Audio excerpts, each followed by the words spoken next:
এয়ারপোর্টে নামার পর দেখি বিশাল সাইনবোর্ড, লেখা আছে উদখুলুল মিসরা ইনশাআল্লাহু আমিনিন। সূরা ইউসুফ, মিশরে প্রবেশ করো, আল্লাহ চাইলে নিরাপত্তা প্রদান করা হবে, নিরাপত্তায় থাকবা। কোরআনে কারীমের আয়াত। আমার সফর ছিল 5 দিন। আমি ওদেরকে বলে দিলাম যে আমারে শুধু একটু ঘুমাবার সময় দিও রাত্রে, আর যত পারো আবার আসতে পারবো কিনা জানি না, তবে মিশরের উল্লেখযোগ্য জায়গাগুলি সব দেখাইতে হবে।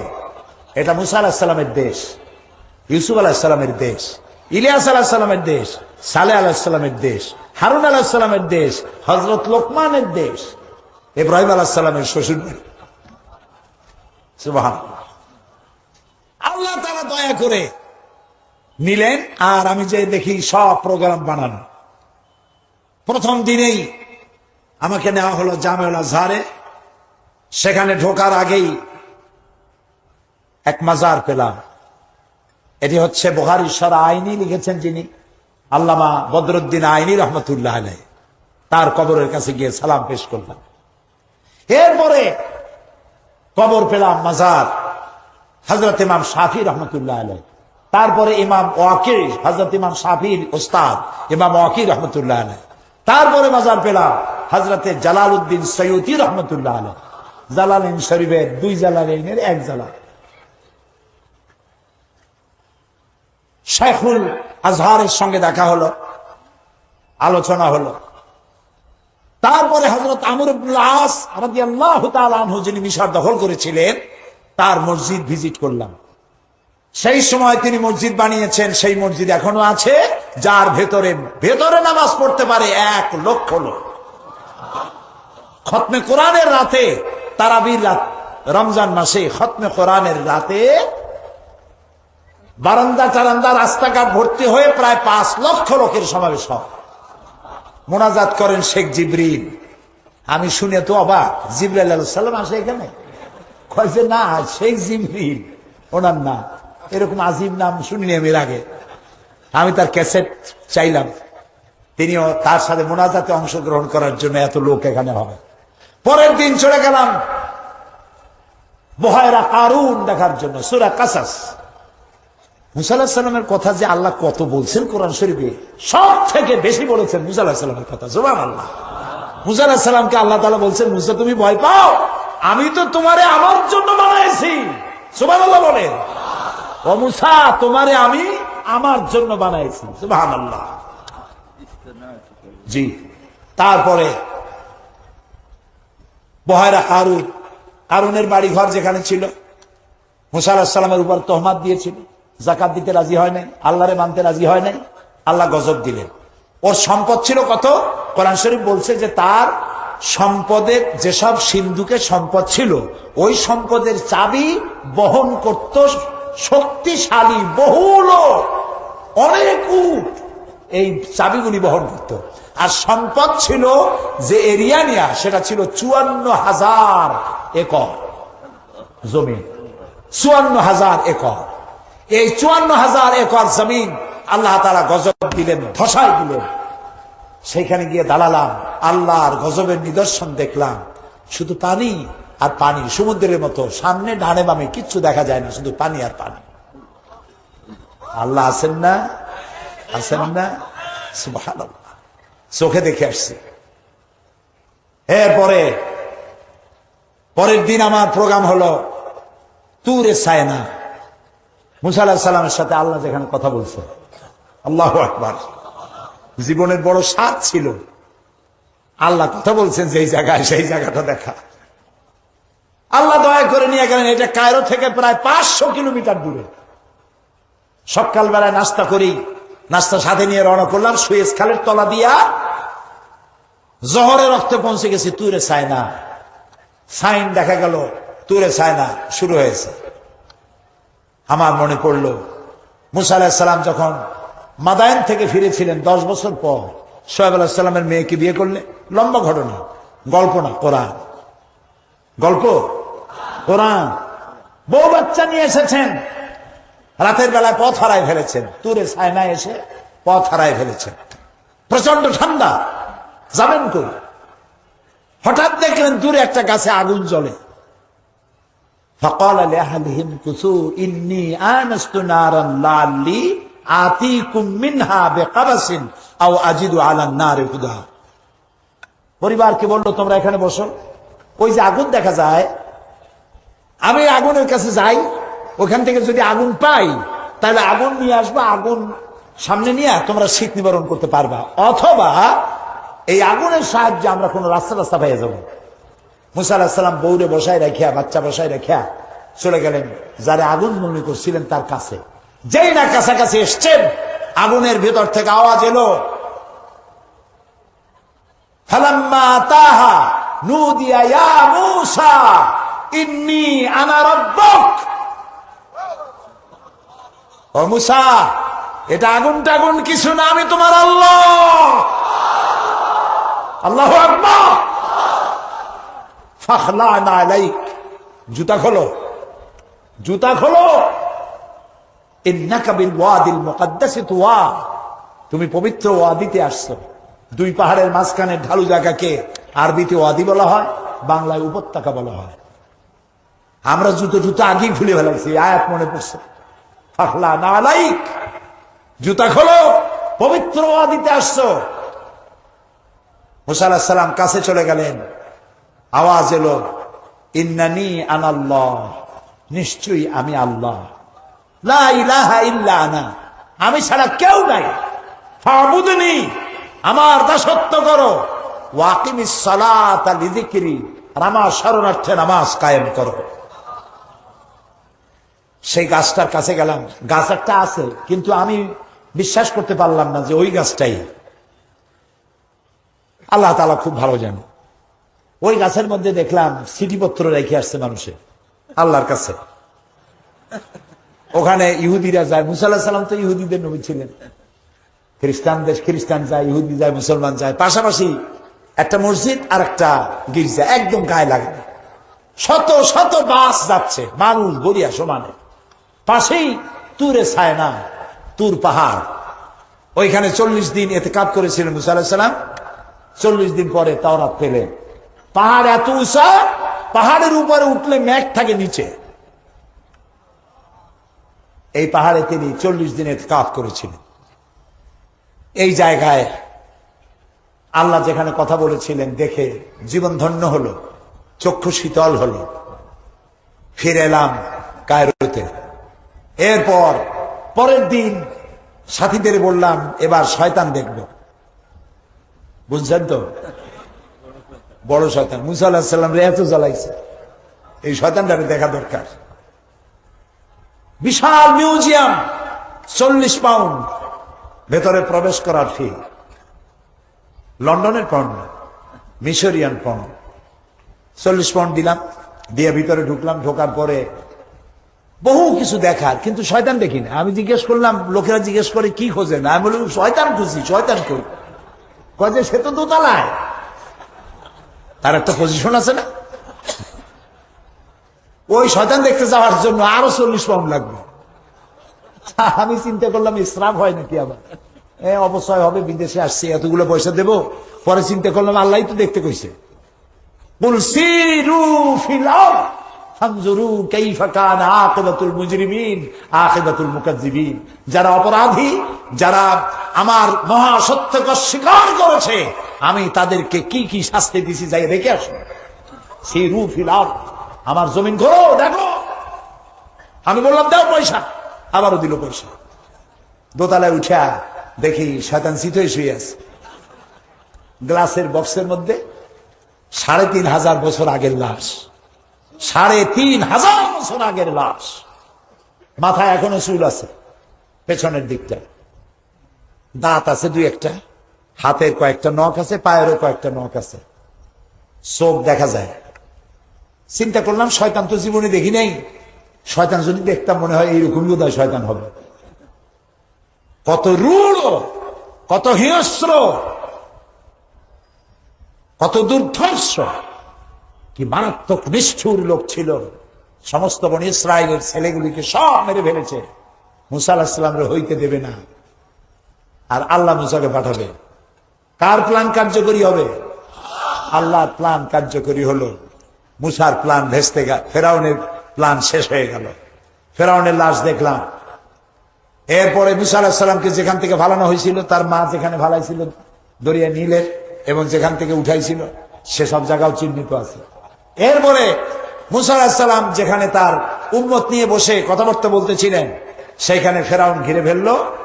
আর মুসা আলাইহিস সালামের লোকেরা বলল, ইয়া মুসা ইন্না লামুদরাকুন, আমরা পাকড়াও হয়ে গেছি, পালাবার তো পথ নাই।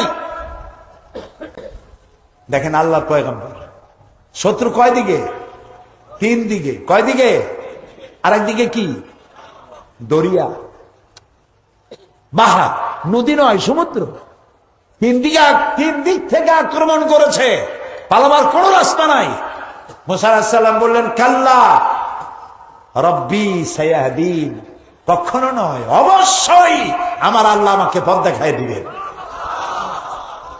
মুসা আলাইহিস সালাম তাকায় দেখলেন দরিয়ার মধ্যে ফাঁক হয়ে গেছে। পানি দরিয়ার নিচ থেকে শুরু করে পর্যন্ত উঁচা দেওয়াল, ওখানে নিচের থেকে শুরু করে পর্যন্ত দেওয়াল, মাঝখানে বিশাল রাস্তা, এপার আর ওপার। সুবহানাল্লাহ কবেন না? গল্প না কোরআন? কোরআন। মুসা আলাইহিস সালাম পাড়ি দিয়ে মাঝখানে গেছে, হাঁটিয়ে হাঁটিয়ে। ফেরাউন তার দলবল নিয়ে নেমে গেছে। যেই না মাঝখানে আসছে, ততক্ষণে মুসা আলাইহিস সালাম উপর চলে গেছে। আল্লাহ তাআলা তখন, তিনি তো কাপ আর নুনের মালিক, বললেন কোন, রাস্তা বন্ধ। শুরু হয়ে গেল তুফান, প্রচন্ড উর্মিমালায়, তুফানে ডুবতে ডুবতে সাথী সঙ্গী সব শেষ। ফেরাউন একা বেঁচে আছে, একবার নিচে যায় আর একবার উপরে ওঠে। পানি খেতে খেতে পেট 6টা তরমুজের মতো হয়ে গেছে। ফেরাউন বলছে, ও দেখলো আর তো বাঁচার উপায় নেই।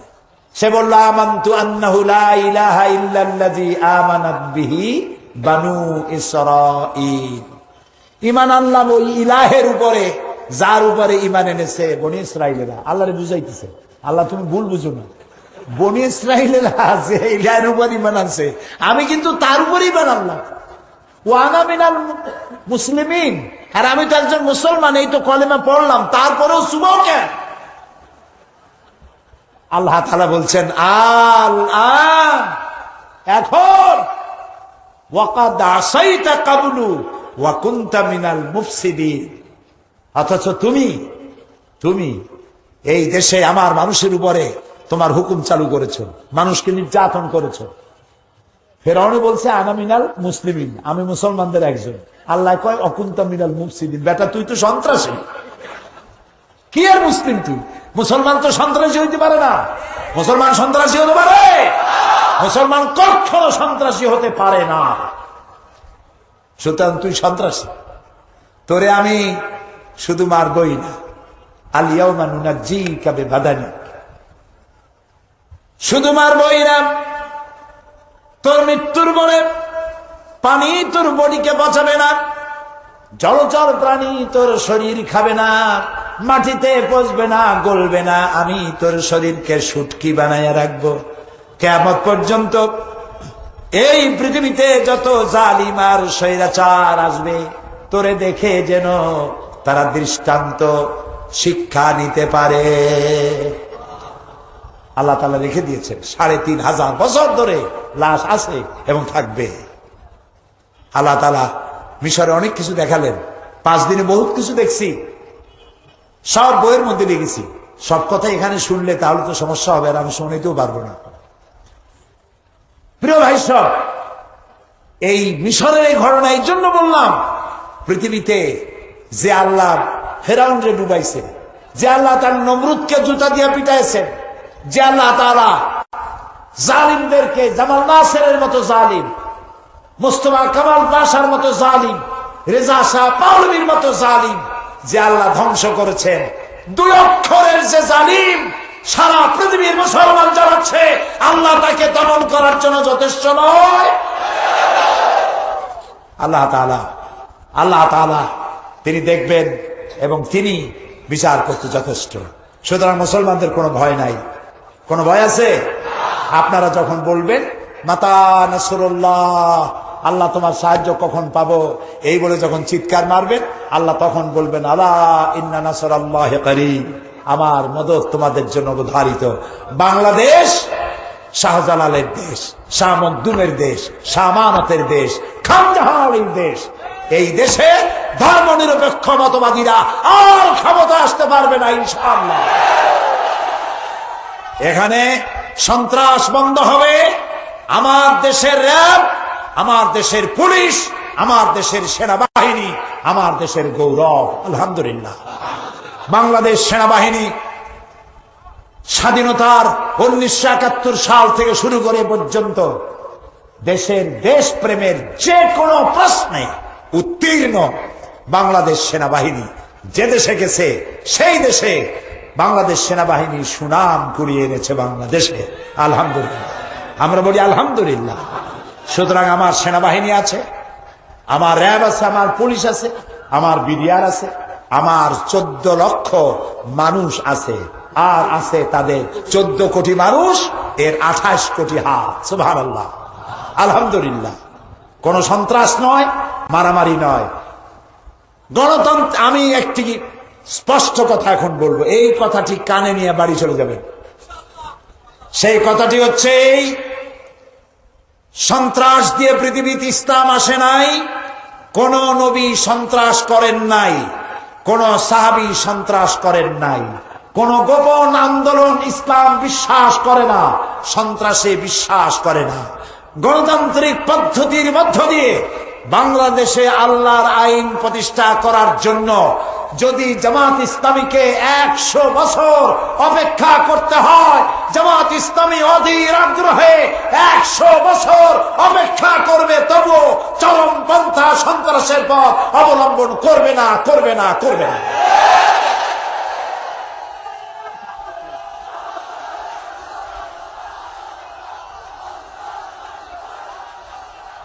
সুতরাং পত্রিকায় জোট ভাঙ্গার জন্য যত আন্দোলন করুক, জোট ভাঙবে না ইনশাআল্লাহ। এসব চেষ্টা হচ্ছে জোট ভাঙ্গার জন্য, জোট ভাঙবে না ইনশাআল্লাহ। ঐক্যবদ্ধ থাকুন। পত্রিকার কোন খবর পড়ে পত্রিকা কোন অভিনয়, যা লেখে তা সত্য তা নয়, টিভি চ্যানেলে যা বলে তা সত্য, সবটা সত্য নয়। এই জন্য কোরআন শরীফের সূরা হুজুরাতে আল্লাহ তাআলা বলেছেন, কি বলেছেন? আয়াতটা আমার মুখস্থ নাই। ইজাজা ফাসিকুন বিনাবাইন ফাতাবায়ানু, অর্থাৎ কোন ফাসেক হলো সেই ব্যক্তি যে ব্যক্তি প্রকাশ্যে আল্লাহর সাথে গুনাহ করতে শরম পায় না, ভয় পায় না, এটা হলো ফাসেক। এইরকম কোন ফাসেক যদি কোনো খবর প্রকাশ করে, সেই খবর শোনা মাত্র বিশ্বাস করো না। সূরা হুজুরাতে আল্লাহ নিজে বলেছেন, কারণ এটা বিশ্বাস করলে পরবর্তী পর্যায়ে তোমাকে পস্তাতে হতে পারে, আল্লাহ বলেছে। কাজী সারা দেশে পত্রিকা আসলো আর সব চেষ্টা করলো, সব দোষ জামাত ইসলামী আর শিবির, সব শেষ। বিষয়টা এত সহজ নয়। ইসলাম প্রতিষ্ঠিত হবে, হিন্দু শান্তি পাবে, খ্রিস্টান শান্তি পাবে, বৌদ্ধ শান্তি পাবে, উন্নয়ন পাবে, সমৃদ্ধি পাবে, সাম্প্রদায়িক সম্প্রীতির এত সুন্দর দেশ পৃথিবীতে আর নাই। আলহামদুলিল্লাহ বলো। ঠিক বলেছি না বাড়াই বলছি? এখানে পূজা রোজা একসাথে হয় নাই? কথা বলেন, পূজা রোজা একসাথে হয় নাই? এই পূজা রোজা যে একসাথে হয়েছে, আপনারা দুর্গা মন্দিরের দুর্গার মাথা ভাঙছেন কয়টা? মন্দির ভাঙছেন কয়টা? কয়টা হিন্দু পিঠায় ভারতে পাঠাইছেন? কাজেই বাংলাদেশের সাম্প্রদায়িক সম্প্রীতি বিনষ্ট হয়েছে বলে যারা বাংলাদেশে আর বাইরে যারা মানুষকে বলে বেড়ান, তারা 100% মিথ্যেবাদী। লানাতুল্লাহি আলাল কাযিবিন। বলেন লানাতুল্লাহি আলাল কাযিবিন, লানাতুল্লাহি আলাল কাযিবিন।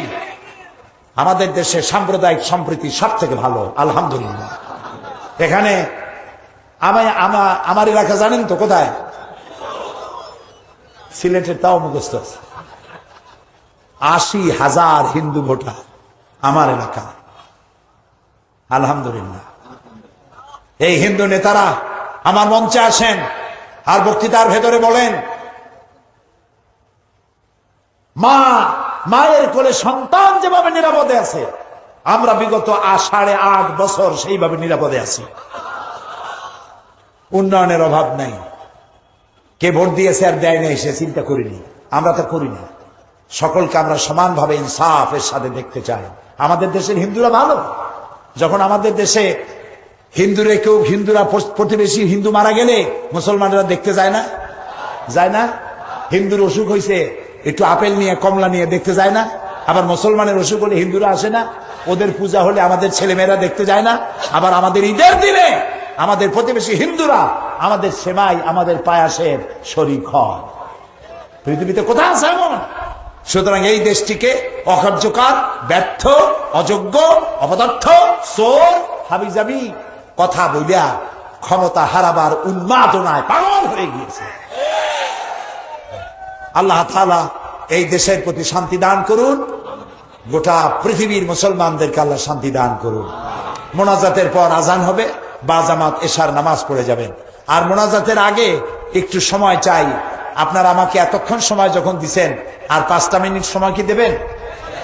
দেবেন? সিলেটের মানুষেরা আমাকে প্রাণ দিয়ে ভালোবাসে, এটা আমি জানি। আলহামদুলিল্লাহ, আমিও আপনাদেরকে ভালোবাসি।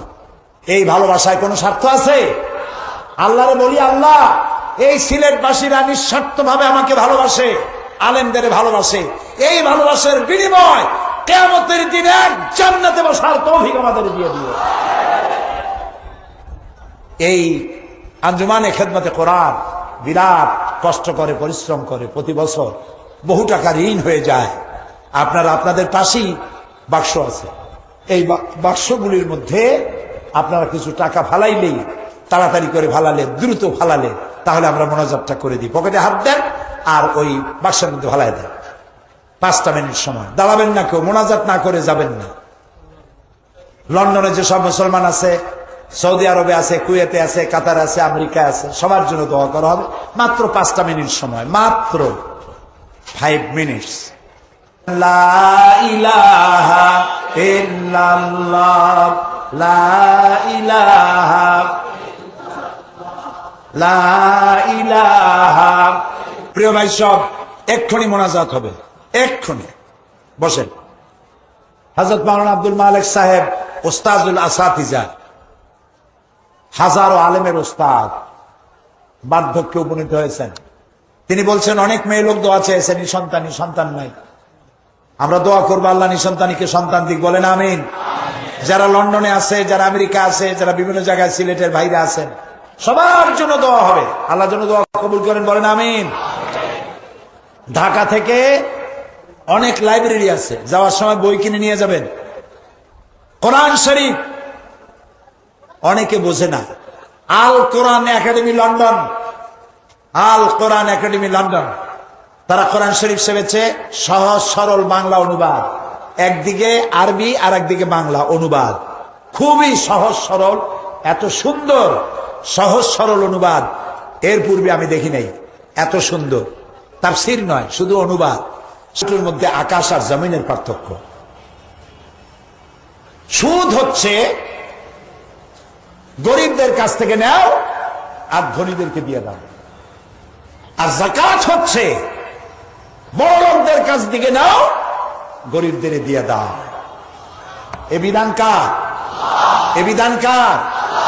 আল্লাহ রাব্বুল আলামিন বলেন সূরা কুরাইশের মধ্যে, ফালিয়াবুদু রাব্ব হাযাল বাইত আল্লাযী আত'আমাহুম মিন জু'ইন ওয়া আমানাহুম মিন খাউফ। ফালিয়াবুদু রাব্ব হাযাল বাইত, যদি শীতে গ্রীষ্মে যদি ভয় ভীতি থেকে বাঁচতে চাও, তাহলে এই ঘরের মালিকের ইবাদত করো। কোন ঘর? বাইতুল্লাহ, আল্লাহর ঘর, কাবা শরীফ। এই কাবা শরীফের মালিককে আল্লাহ তাআলা বলছেন, এই ঘরের মালিকের ইবাদত করো। এই ঘরের মালিকের ইবাদত করলে ফল হবে কি? কালকের ফ্যানটা কি হলো?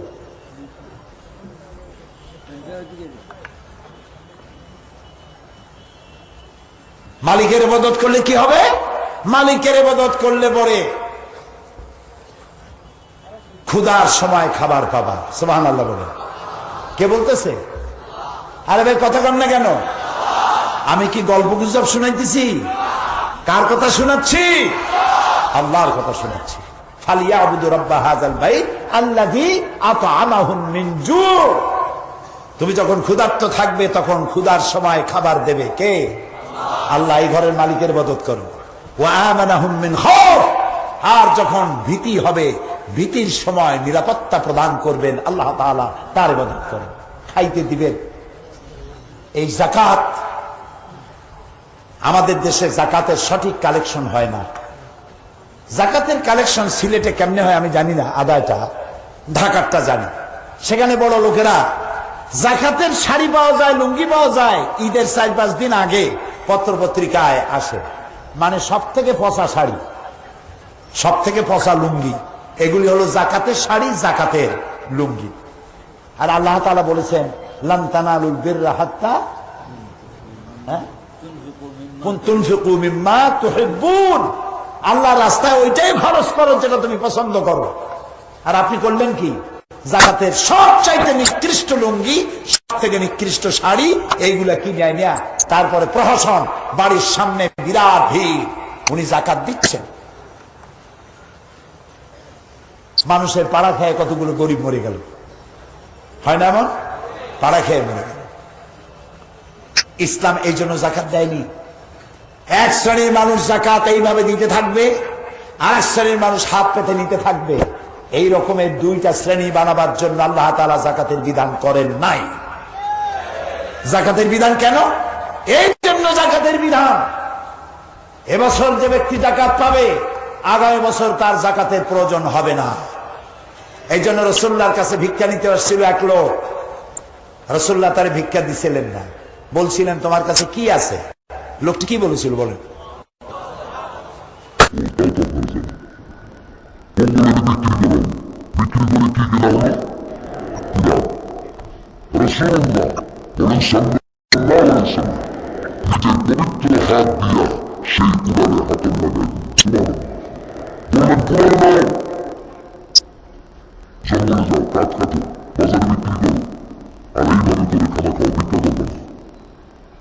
বেশ কিছুকাল পর সেই লোক এসে বলছে আসসালামু আলাইকা ইয়া রাসূলুল্লাহ। হুজুর আমার চিনছেন? আমি সেই ভিক্ষু, ভিক্ষা চাইতে আসছিলাম, আপনি আমারে কুড়াল দিছিলেন। আমি কাঠ কেটে বাজারে বিক্রি করে করে সংসার পরিচালনা করে আমার কাছে এখন যাকাত দেওয়ার মতো অর্থ জমা হয়ে গেছে। এটার নাম যাকাত? আমরা কি করতেছি? শাড়ি আর লুঙ্গির নাম যাকাত নয়। এই সিলেটে লক্ষ লক্ষ মানুষ ইংল্যান্ডে থাকেন, ইউরোপিয়ান দেশগুলিতে থাকেন, আমেরিকায় থাকেন, যেখানে যাকাত দেওয়া যায়, এরকম লোক পাওয়া যায়।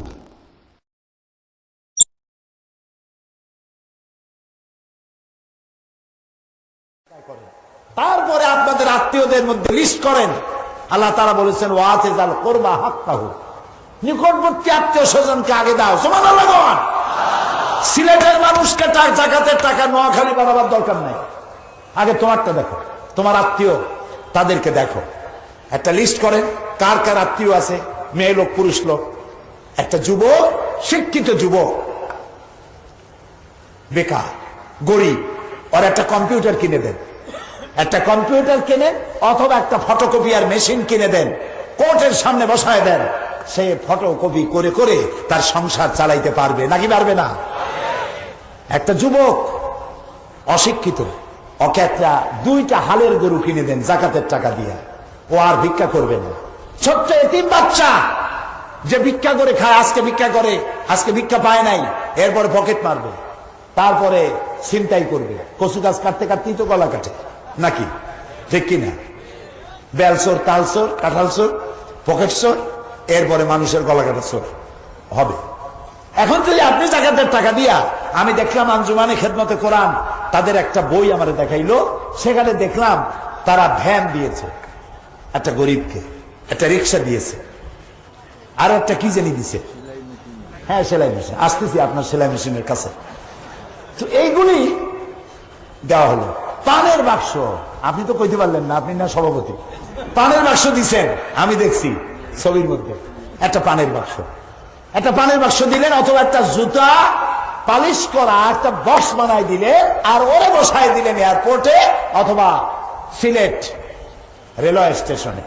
জুতা পালিশ করে করে 4-5টা ফ্যামিলি মেম্বার খাওয়াই বাঁচাইতে পারবে নাকি পারবে না? এই হলো জাকাতের টাকা দিয়ে এভাবে করে মানুষদেরকে আপনি প্রোভাইড করতে পারেন, তাদেরকে দারিদ্র বিমোচন করে তাদেরকে প্রতিষ্ঠিত করতে পারেন। এইটা করলে পরেই হক আদায় হবে। আর জাকাত আদায় করবে গভর্নমেন্ট। সূরা হজ, আল্লাযীনা ইম্মাক্কান্নাহুম ফিল আরদ আকামুস সালাত ওয়া আতাউজ যাকাত وَأَمَرُوا بِالْمَعْرُوفِ وَنَهَوْا عَنِ الْمُنكَرِ وَلِلَّهِ عَاقِبَةُ الْأُمُورِ। আমি যদি মুমিনদেরকে ক্ষমতা দেই, মুমিনেরা যদি ক্ষমতা আসে 4 দফা কাজ করবে। কয় দফা? 4 দফা। নামাজ প্রতিষ্ঠা করবে, জাকাত আদায় করবে। বাংলাদেশে বর্তমান সময়ে যদি জাকাত আদায় করা হয়, একেবারে কম করে হলেও 6,000 কোটি টাকা জাকাত কালেকশন হতে পারে। আর ওয়াকফ স্টেট আছে না বাংলাদেশে? সিলেটে নাই। কথা না কইলে বুঝি। ওয়াকফ স্টেট আছে না?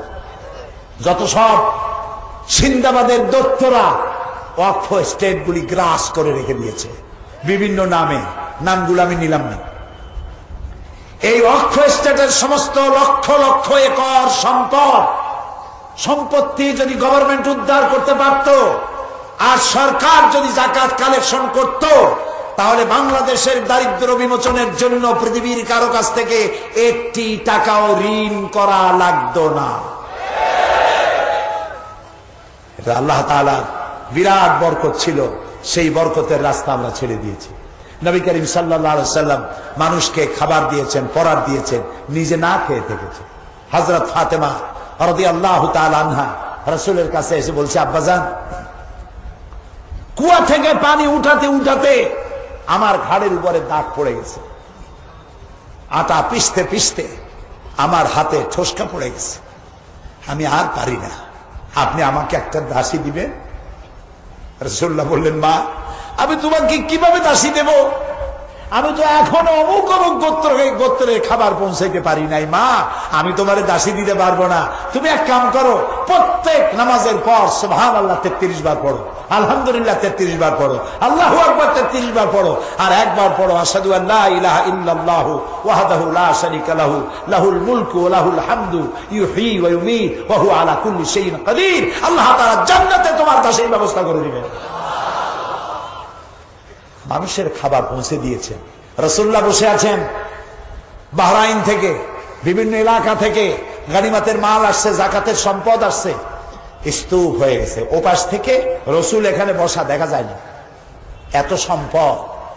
2 হাতে গরিবদের মধ্যে বিতরণ করছেন। শুনতেছেন কথা? 2 হাতে বিতরণ করতেছেন। জোহরে রক্ত হয়ে গেল, জোহর পড়লেন, বিতরণ করছেন। আসরে রক্ত হয়ে গেছে, আসরের নামাজ পড়ে যায় নামাজটা ঝাড়া দিলেন, মনে হলো যেন কিছু ময়লা টয়লা পড়েছিল, ঝাড়ে ঝুড়ে শেষ। ঘরের মধ্যে প্রবেশ করে বলছেন, আয়েশা, সারাদিন খুব পরিশ্রম করেছি, আমি খুব ক্লান্ত এবং ক্ষুধার্ত, কোনো খাবার আছে কি? হযরত আয়েশা বলছেন, ইয়া রাসূলুল্লাহ, আল্লাহর কসম, আয়েশার ঘরে পানি ছাড়া কোনো খাবার নাই। এই হলো বিশ্বনবী, মানুষের দুয়ারে দুয়ারে খাবার পৌঁছে দিয়েছে। আর সোনার মানুষ তৈরি করে গেছেন, রাষ্ট্র তৈরি করলেন, বেকার ভাতা দিলেন, বৃদ্ধদের ভাতা দিলেন, খাবারের অভাব নাই, পড়ার অভাব নাই, চুরি নাই, ডাকাতি নাই, রাজধানী নাই, মানুষ দরজা খুলে ঘুমাবার সুযোগ পেয়েছে। এর নাম ইসলাম। চিল্লায় বলার নাম কি? এটাই ইসলাম। সেই আল্লাহর আইন, দাঁড়াও, সেই আল্লাহর আইন তোমরা যাতে না চাইতে পারো, সেই জন্যই তৈরি হয়েছে জেএমবি। আল্লাহর আইন যাতে না চাইতে পারো, সেজন্য জেএমবি তৈরি হলো। সব বদনাম টুপিওয়ালা দাড়িওয়ালাদের। আল্লাহর আইন চাই, এটি একটি স্লোগান, কারণ আল্লাহর আইন হলেই তো শান্তি আসবে। সেই শান্তি যাতে না হতে পারে, সেজন্যে কিছু লোককে নামায় দেওয়া হলো অস্ত্র নিয়ে বোমা মারার জন্য। আর বোমার সাথে সম্পৃক্ত যারে ধরলো অমনি পত্রিকা লেখা আরম্ভ করলো জামাত কানেকশন। কি কানেকশন? সাংঘাতিক কানেকশন।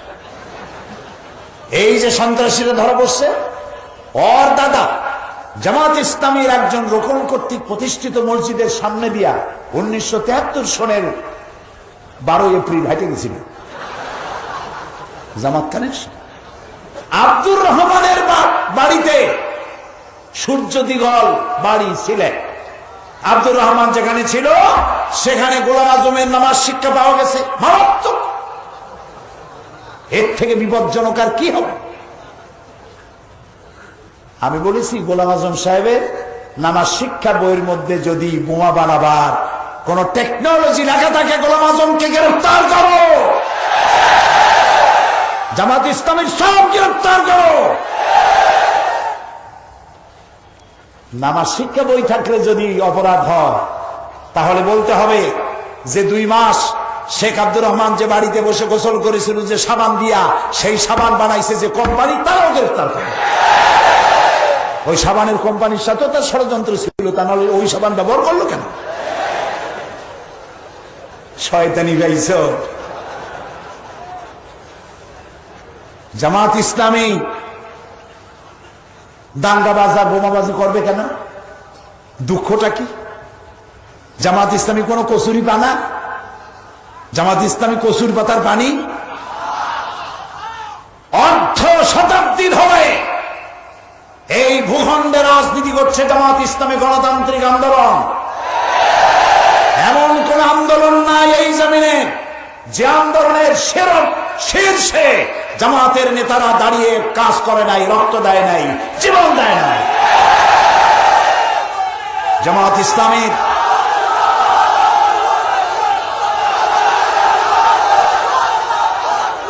প্রত্যেকটি নির্বাচনে জামাত ইসলামী নির্বাচন করে, প্রত্যেকটি স্থানীয় নির্বাচন এবং জাতীয় নির্বাচন, সব নির্বাচনে জামাত অংশগ্রহণ করে।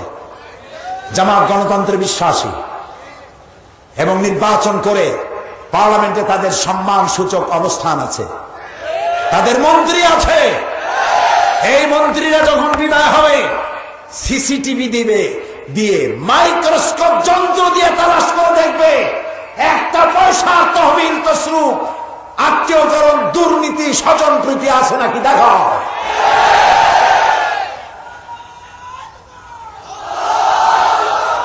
সুতরাং তোমাদের ওই সমস্ত গল্প পড়িয়া জনগণকে বিভ্রান্ত বানাইতে পারবে না। জনগণ বিভ্রান্ত হবে না। একটি পত্রিকা তার চেহারা পরিবর্তন করেছে, আমি তার নাম নেব না। চেহারা পরিবর্তন করেছ, আল্লাহ আছেন, আল্লাহ আছেন। আল্লাহর কাছে কোরআন সামনে নিয়ে বলি, রব্বুল আলামিন এদেশে ইসলামী আন্দোলনের জন্য যারা জীবন দেয়, যাদের ছাত্র সংগঠন রক্ত দেয়, 121টি ছাত্রের রক্ত দিয়ে গোলাপ ফুলের মতো জীবন ঝরালো যারা, তাদের বিরুদ্ধে যারা দেখে তোমার গজবের হাতে তাদেরকে সমর্থ করে দিলাম।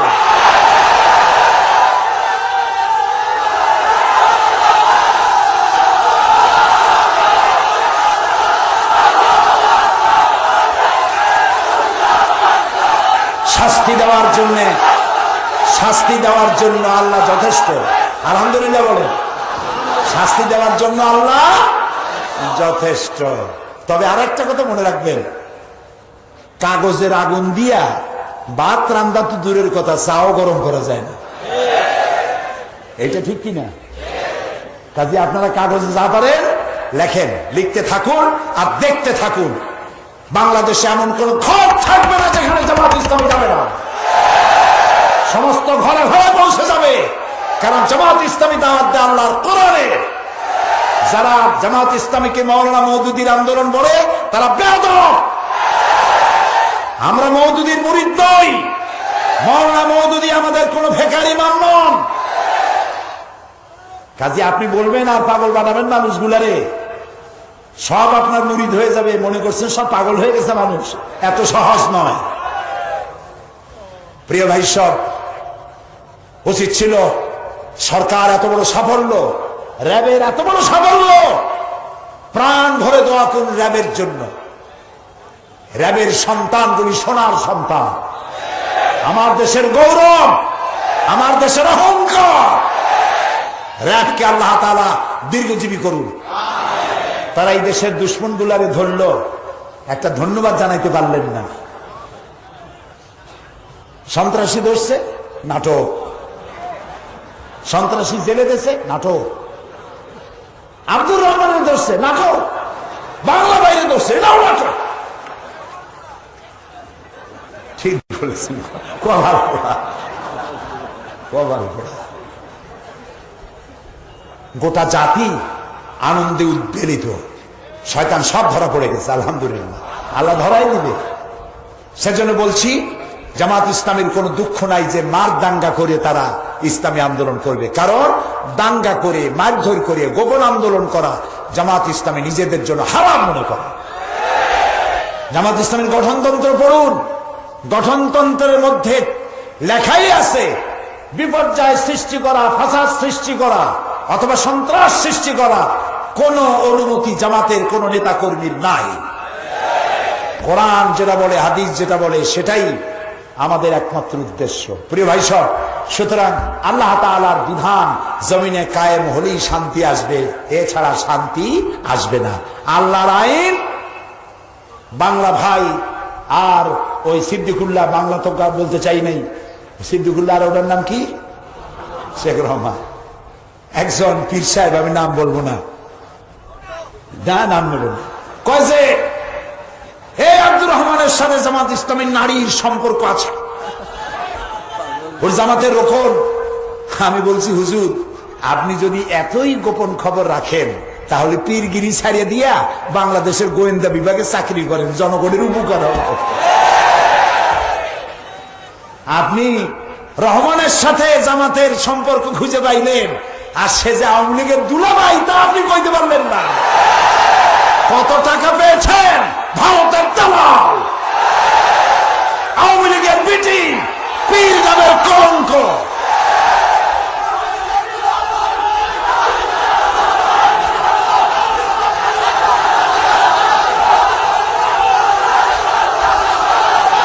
প্রিয় ভাই সব, সুতরাং আমাদের দেশে আল্লাহর মেহেরবানি, যত ভয় পান, ভয় পাওয়ার, আপনারা কি ভয় পেয়েছেন? ভয় পেয়েছেন? মোমেনরা ভয় পাবে না। এই দেশ ইসলামের পথেই আগাবে ইনশাআল্লাহ। এবং সেই ইসলাম কোরআনের, ওই ইসলাম এই শায়েখ রহমানরা যেটা করেছে এটা ইসলাম না, এটা শয়তান। ওটা কি? শয়তান। ওদের উপরে লানত হোক। আল্লাহকে বলি, আল্লাহ এদেরকে যারা সাহায্য করে, এদের যারা মদত করে, এদের যারা পরামর্শ দিয়েছে, অস্ত্র সাপ্লাই দিয়েছে, সবগুলোকে গোটা জাতির সামনে উলঙ্গ করে দাও। বলেন আমিন। ইসলামী ব্যাংকের পাশে লাগছে, রূপালী ব্যাংক, জনতা ব্যাংক, ইসলামী ব্যাংক, তিনটা ব্যাংকের চেক বই পাওয়া গেছে ওর ঘরে। আজকের পত্রিকা লিখলো 70 লক্ষ টাকার লেনদেন হয়েছে, তার মধ্যে 4 লাখ টাকার লেনদেন হয়েছে ইসলামী ব্যাংকের সাথে। আর সব দোষ নন্দ ঘোষ, ওই দুইটার ব্যাপারে কোনো দোষ নাই। এখন কোন টাকাটা চুরির টাকা, কোনটা ডাকাতির টাকা, কোনটা ছিনতাইয়ের টাকা, এটা ব্যাংকের বোঝার ক্ষমতা আছে? তারপরেও আমরা বলবো, যদি সত্যিকারের অপরাধী কেউ হয়, অপরাধী ধরা হোক, শাস্তি দেওয়া হোক। আমরা অপরাধীকে ধরা এবং শাস্তি দেওয়ার পক্ষে 1000 বার কথা বলবো, সে যাই হোক। এই দেশে আল্লাহর মেহেরবানি, এদেশে আলেমদের সম্মান দিয়েছে বর্তমান সরকার। আব্দুর রহমানকে ধরার পরে প্রধানমন্ত্রী বক্তব্য রেখেছেন জাতির উদ্দেশ্যে। তিনি বলেছেন, শরিক দলের ইসলামী দলগুলো এবং বাংলাদেশের সমস্ত আলেম, মসজিদের ইমাম, মাদ্রাসার শিক্ষক এই সন্ত্রাসের বিরুদ্ধে বক্তৃতা করেছে, রাস্তা রাস্তা মিছিল করেছে। আমি তাদেরকে ধন্যবাদ জানাই। প্রধানমন্ত্রী ধন্যবাদ জানাইছেন আলেমদেরকে, আমি আলেমদের পক্ষ থেকে প্রধানমন্ত্রীকে ধন্যবাদ জানাই।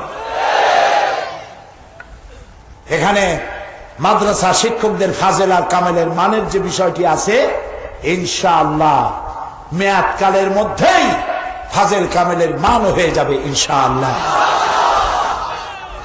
কাজে চিন্তার কোনো কারণ নাই। ওই যে 14 গোষ্ঠী এক জায়গায় হয়েছে, কয় গোষ্ঠী?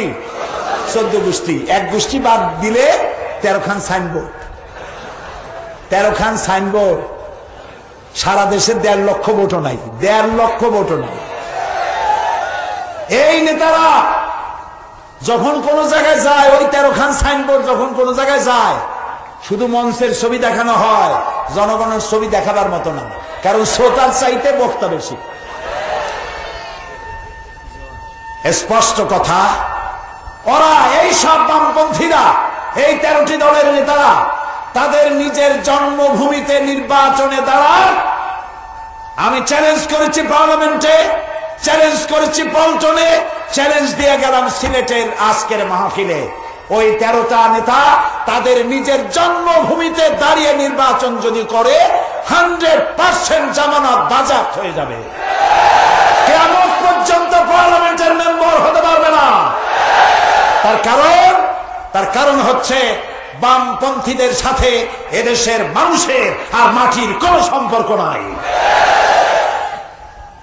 কাজে আপনারা এইসব বেলুন নিয়ে এসে ভয় দেখাবেন আর বলবেন নির্বাচন হইতে দেব না। নির্বাচন করা না করা এটা আপনার ব্যক্তিগত ব্যাপার, আপনার দলের ব্যাপার, কিন্তু নির্বাচন হইতে দেব না এটা সন্ত্রাসীদের কথা, এটা শেখ রহমানের কথা, এটা বাংলা ভাইয়ের কথা, এটা কোন গণতান্ত্রিক আন্দোলনের কথা না। নির্বাচন হবে, সময় মতো হবে, এবং আগামী নির্বাচনে ইনশাআল্লাহ 4 দলীয় ঐক্যজোট আবার ক্ষমতায় আসবে ইনশাআল্লাহ। আল্লাহ তাআলা এ তৌফিক দান করুন, আমরা বলি আমিন, সবাই বলি আমিন। তো মিশরের কথা আপনারা দাঁড়াইলে আমি মিশর বলবো কেমন? বসেন। আপনারা যে এত স্মৃতিশক্তি সম্পন্ন আমি তো ভাবিনি।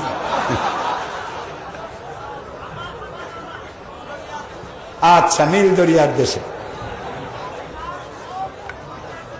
একটু জিকির করেন, সুবহানাল্লাহ, আলহামদুলিল্লাহ,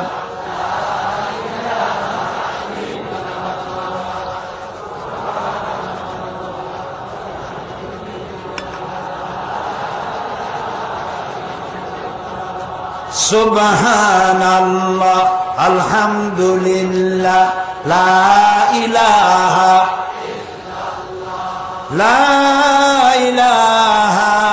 ইল্লাল্লাহু মুহাম্মাদুর রাসূলুল্লাহ। প্রিয় ভাই সব, মিশরের কথা গতকাল আনতে চেয়েছিলাম। আল্লাহ তাআলা যারা জুলুম করে, মানুষের উপর নির্যাতন করে, তাদের শাস্তি কেমনে দেয় আমার চোখ দিয়ে দেখে আসছি, চোখ দিয়ে দেখে আসছি। পৃথিবীর বহু দেশ আল্লাহ দেখাইছেন, 4টি মহাদেশের অন্তত 17 বেশি দেশ আল্লাহ দেখাইছেন, আলহামদুলিল্লাহ।